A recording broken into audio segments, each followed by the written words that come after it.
দুর্ভাগ্যবশত ওই গায়কের গাড়ির সঙ্গে রোড রোলারের ধাক্কায় ঘটল এক ভয়াবহ দুর্ঘটনা। সেই গায়ককে দুর্ঘটনাস্থলের কাছেই অবস্থিত শিশু মঙ্গল হাসপাতালে ভর্তি করালেন দুই অজ্ঞাত পরিচয় যুবক। তারা কেউই স্থানীয় বাসিন্দা ছিলেন না। তারপর তাদের আর কখনো কোনোদিন দেখা মেলেনি। কে ছিলেন এই দুজন?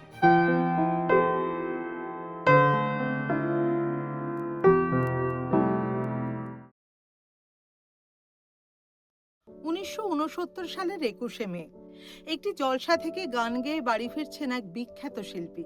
নিজেই গাড়ি চালাচ্ছেন। শরৎ রোডের একদম গা ঘেঁষা একটি রাস্তা ছিল তখন অনিল মুখার্জি রোড নামে। ওই জায়গায় তখন রাস্তা মেরামতির কাজ চলছিল। ছিল একটি রোড রোলার।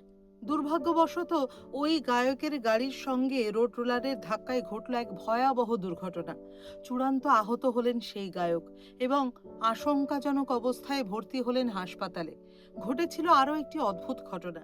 সেই গায়ককে দুর্ঘটনাস্থলের কাছেই অবস্থিত শিশু মঙ্গল হাসপাতালে ভর্তি করালেন দুই অজ্ঞাত পরিচয় যুবক। তাদের পরনে ছিল সাদা জামা, সাদা প্যান্ট। পরে খোঁজ নিয়ে জানা গিয়েছিল তারা কেউই স্থানীয় বাসিন্দা ছিলেন না।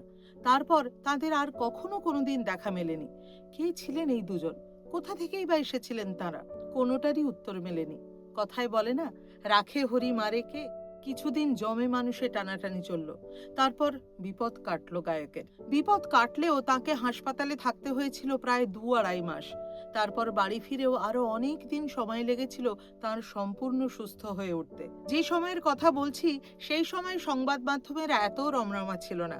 খবর পাওয়াও আজকের মতো এত সহজ ছিল না। প্রিয় গায়কের জন্য প্রতিদিন উৎকণ্ঠায় থাকতেন তার অগণিত ভক্ত। অগণিত ভক্তের ভালোবাসায় শেষ অবধি সেরে উঠলেন গায়ক। বলা যায় তার নবজন্ম হলো। সেই গায়ক হাসপাতালে থাকাকালীনই একদিন একটি গান লিখে নিয়ে গেলেন তার প্রাণের বন্ধু, বাংলার অন্যতম সেরা গীতিকার গৌরী প্রসন্ন মজুমদার। প্রাণের সুহৃদের হাতে সেই গান তুলে দিয়ে বললেন, তোর জন্যই এই গান লিখেছি, এই গানে সুর কর। বাংলার সঙ্গীত ভাণ্ডারে যুক্ত হলো এক অবিস্মরণীয় গান। আপনারা এতক্ষণে অনেকেই বুঝতে পেরেছেন সেই গায়ক ছিলেন এক ও অদ্বিতীয় শ্যামল মিত্র। এই ঘটনা সংক্রান্ত তথ্যগুলি আমরা সংগ্রহ করেছি লেখক গৌতম দাসের লেখা থেকে।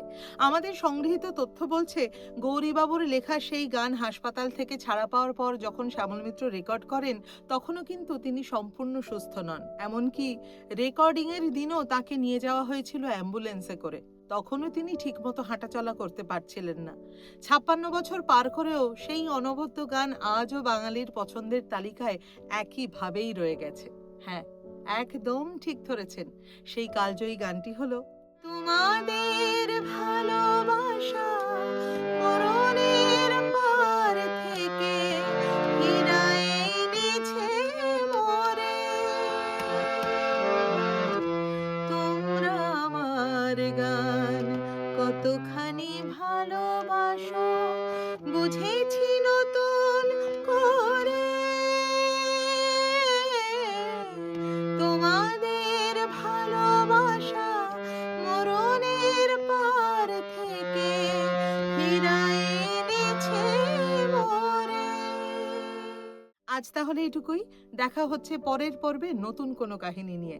ততক্ষণ খুব ভালো থাকুন, সুস্থ থাকুন আর জিডি স্টুডিওর সঙ্গে এভাবেই থাকুন।